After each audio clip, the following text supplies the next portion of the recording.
গৰমৰ বাবে আজি আকৌ পইতা ভাতৰ এসাঁজ সকলোৱে। গৰম বেছি কাৰণে মানুহ এইবিলাক দেখাব নোৱাৰিম বাৰু, বেয়া নাপাব। এই পুদিনা চাটনি, মানে মচুন্দৰী পাতো আছে ইয়াতে, মচুন্দৰী পাত।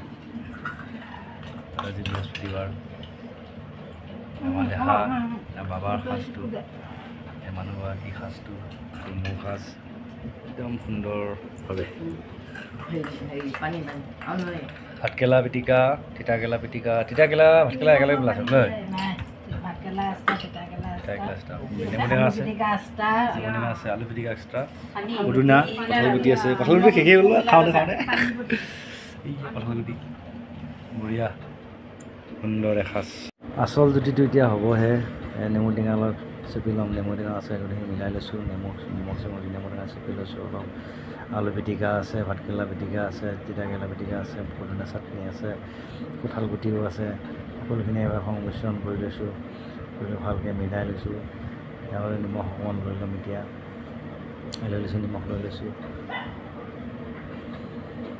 তাৰ পৰিমাণ চাই। তাৰপিছত যিখিনি পানী থাকিব সেই পানীকণ অলপ লৈ ল'ম, বঢ়িয়াকৈ মিলাই ল'ম। পিছে এমুঠি খাব আৰু আপুনি আৰু লগেও তেনেকৈ খাই চাবচোন বাৰু, কি মজা লাগে। এই মিলাইছোঁ দেখিছে নাই বঢ়িয়াকৈ। পানী অলপ লাগিব বঢ়িয়াকৈ। আমাৰ এই